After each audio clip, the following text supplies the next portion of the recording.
غزہ پر صہیونی دہشت گردی نے ایک ہی روز میں 200 سے زائد فلسطینیوں کی جانیں لے لیں۔ اسکول، مساجد، پناہ گزین کیمپ سمیت 400 سے زائد مقامات پر خوفناک بمباری کی گئی۔ 57 روز کے دوران شہداء کی تعداد 15,500 کے قریب پہنچ گئی ہے۔ 40,000 سے زائد افراد زخمی ہیں۔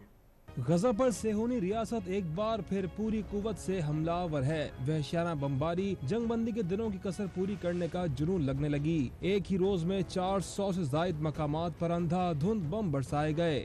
جبالیہ میں رہائشی عمارت پر بارود کی برسات نے 50 سے زائد فلسطینیوں کو شہید کر دیا۔ مزید کئی افراد ملبے کے نیچے دبے مدد کے لیے پکار رہے ہیں۔ ایک ہی روز میں بمباری سے شہید ہونے والوں کی تعداد 200 سے بڑھ گئی۔ مغازی پناہ گزین کیمپ میں شہری دفاع کی ٹیم کو بھی نشانہ بنایا گیا، جس سے 2 رضاکار زخمی ہو گئے۔ بمباری کے ساتھ ساتھ جنوبی غزہ سے بھی اسرائیل نے لوگوں کو در بدر کرنا شروع کر دیا۔ خان یونس کے کئی مقامات سے فلسطینیوں کو نکل جانے کے احکامات جاری کر دیے گئے۔ ساتھ ہی رفح جانے والی سڑک پر بھی بمباری کی گئی، جس سے گہرے گڑھے پڑ گئے۔ دوسری جانب جنگ بندی ختم ہونے کے بعد امدادی ٹرکوں کا پہلا قافلہ غزہ میں داخل تو ہو گیا، لیکن شدید بمباری کی وجہ سے امداد کی تقسیم ناممکن ہو گئی۔